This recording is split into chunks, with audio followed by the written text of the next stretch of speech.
నేను మీ ముంగటికొచ్చేసినాను. మొన్న మీకేం చెప్పానంటే, నేను మొన్న నా లవ్ స్టోరీ గురించి చెప్పాను గదా! మళ్ళీ ఒక 9 మంత్స్ వరకు ఇట్లా మా సారుండి నాకు శ్రీమంతం చేశారు. అది ఇదని నేను మీతో చెప్పాను గదా! అక్కడి నుండి చెప్తాను. నేను లాస్ట్‌లో మీకు ఎక్స్‌ప్లెయిన్ చేస్తా. ఈ స్టోరీ అయితే కంప్లీట్ చేసిన తర్వాత లాస్ట్‌లో మీకు ఎక్స్‌ప్లెయిన్ చేస్తా. అయితే నాకు కరెక్ట్‌గా 9 మంత్స్ ఇట్లా శ్రీమంతము పక్కన ఆంటీ వాళ్ళు, వీళ్ళు కలిసి ఫుడ్ ప్రిపేరింగ్ చేసి నాకు పెట్టడము, ఇవన్నీ నాకు చాలా మంచిగా అనిపించింది. తర్వాతకి ఇగ నాకు కరెక్ట్‌గా 9 పడంగానే నేను ఇంట్లోనే ఉండేదాన్ని. నాకు ఎవరి హెల్పింగ్ అనేది ఎక్కువ లేకపోతుండే. ఎవరి సపోర్టింగ్ అనేది లేకపోతుండే. స మా స్ మా మా మా ఆయననేమో బయటికెళ్ళిండు. జాబ్‌కని ఎళ్ళిండు. ఎగ్జాక్ట్‌గా నాకు సాయంత్రం సాయంత్రం టైంలోనే పెయిన్స్ చాలా మెల్లమెల్లగా పెయిన్ అయింది. నాకు తెలియలేదు. ఎ డైలీ సంథింగ్ మెల్లగా పెయిన్ అయితది గదా! అని అనుకోని నేను అలానే ఉండిపోయినా. కొంచెం పెయిన్ అయితుంది. చలో పర్లేదు అలానే పెయిన్ అయితది అని అనుకోని అనుకున్నా సరే అనుకున్నా చాలా నొప్పి అయితుంది. మా సార్ వచ్చిండు. ఆహ్, ఏమైంది ఫేస్ మొత్తం డల్‌గున్నావు. ఏమైంది నీకు అన్నాడు అడిగిండు. ఏం కాలేదు. ఏం కాలేదే జస్ట్ ఏం అనిపిస్తలేదు. కొంచెం హెల్త్ కొంచెం ఎట్లనో అనిపిస్తుంది అనంటే, ఏమైంది? ఏమన్నా జ్వరమొస్తుందా? ఏమైందని అడిగిండు మా సారు. నాకు నాకు తెలీదు గదా! First time డెలివరీది.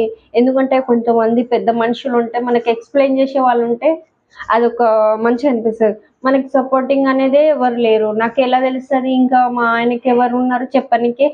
నాకు తెలీదు. ఇగ అలా ఉంటుంటే ఇగ మళ్ళీ తర్వాతకి దాని నెక్స్ట్ డే మార్నింగ్ 5 అయ్యింది. మార్నింగ్ 5 అంటే కొంచెం పెయిన్ అయ్యేది. ఇంకొంచెం ఎక్కువ పెయిన్ అయ్యింది నాకు. ఎక్కువ పెయిన్ అయ్యేసరికి మా ఎక్కువ పెయిన్ అయింది. అయితే మా సారుండి నన్ను జడ్జిఖానా హాస్పిటల్ అని ఉంటది. ఇక్కడ హోల్ సిటీలో జడ్జిఖానా సిటీ కాలేజ్ పక్కన జడ్జిఖానా అని ఉంటది. అందులోకి తీసుకుపోయిండు. తీసుకెళ్తే వాళ్ళు మీ వైఫ్‌కి డెలివరీ అయితది. మీ వైఫ్ తరపున ఎవ్వరు రాలేరా ఏంది అని అడిగిర్రు వాళ్ళు నాకు. అని నన్ను అడగలేదు. మా సార్‌ని అడిగిర్రు. అయితే మా సార్ ఏమన్నాడంటే, "మాకు ఎవ్వరు ఎవ్వరు లేరు. మాకు సపోర్టింగ్ ఎవ్వరు లేరు" అని అనంగానే లే లేబర్ రూమ్‌కి అయితే జెంట్స్‌ని అలాట్ చెయ్యరు గదా! అలా అని నన్నొక్కదాన్నే తీసుకెళ్ళిర్రు. కానీ ఆ మేడం చాలా హెల్ప్ జేసింది. నాకు ఆ మేడంనయితే మర్చిపోలేను. మేడము, సార్ నన్ను డెలివరీ జేషిర్రు. వెళ్ళినా మార్నింగ్ 5:00 ఒక రూమ్‌లో ఏసేసిర్రు. అందరు మమ్మీలొస్తుర్రు. అందరు మమ్మీలొచ్చి వాళ్ళ ఎవరి బిడ్డలకు వాళ్ళకి తినిపిస్తున్నారు. అన్నీ చేస్తుర్రు గానీ నాకు మా మమ్మీ రాలేదు. ఎవరు రాలేరు. నాకు కొంచెం బాధ అనిపిచ్చింది. ఇంకొకటి నాకు ఫుడ్ కూడా ఎవరు పెట్టలేరు. మా ఆయనకేమో గేట్లకి రానీయలేరు. మా ఆయనకి ఇట్లా గేట్లకి రానీయలేరు. నేనొక్కదాన్నే పెయిన్స్ ఉన్నా గానీ నాకు ఎవరు ధైర్యం చెప్పేటోళ్ళు ఎవ్వరు లేరు. అయినా గానీ మా మా ఆయన బయట టెన్షన్ బాగా పడుతుండు. నాకేమో పెయిన్స్ వస్తున్నాయి. ఏం చేయాలో అర్థమైతలేదు. ఒక మేడము మాకు కొంచెం ఆహ్, హెల్ప్ చేసింది. ఏం చెప్పి అటు ఇటు చేసి నాకు నైట్ అయిపోయింది.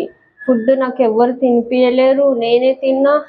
ఇట్లా పెయిన్స్ వచ్చేటప్పుడు బ్లీడింగ్ బాగా అయ్యింది. అందరు మమ్మీ వాళ్ళు దగ్గరుండి వాళ్ళ బిడ్డలని తీసుకుపోయిర్రు గానీ నాకు ఎవ్వరు రాలేరు. నేనొక్కదాన్ని. అయితే మళ్ళీ తర్వాతకి అందులోకి పోయి లేబర్ రూమ్‌లోకి పోయి డాక్టరే వచ్చి నన్ను తీసుకొని పోయింది. పోయి స్టాండ్ మీద పండబెట్టి కరెక్ట్ ఎగ్జాక్ట్‌గా 9:50 9:30 అయితుంది. పండబెట్టేసరికి ఇక కొంచెము పెయిన్‌ది ఇంజెక్షన్ వేసిర్రు. పెయిన్స్ వచ్చినాయి నాకు. బాబు బాబు నార్మల్ అయింది, నాకు బాబు పుట్టిండు. బాబు పుట్టంగానే వాళ్ళు నాకు స్టమక్ మీద వేసి చూపించిర్రు, నీకు బాబు పుట్టిర్రు అది ఇది అని అన్నారు. నా తరపున ఎవరు వచ్చిరని బయట ఈ అమ్మాయి తరపున ఎవరు వచ్చిర్రు అన్నా కానీ ఒక్కళ్ళు కూడా అంటే మా వాళ్ళు ఎవరు లేరు కదా, బాబుని తీసుకోనీకే ఎవరు లేరు కదా. అయితే అక్కడున్న మేడం ఉండి మా ఆయనని మా ఆయనని దగ్గరుండి తీసుకొని వచ్చి మా ఆయన చేతికి బాబునిచ్చింది.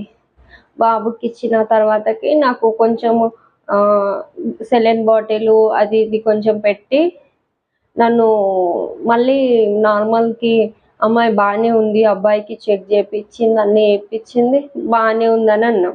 ఇక దాని నెక్స్ట్ డేకి ఆ మేడం కొంచెం మాకు హెల్ప్ చేసింది.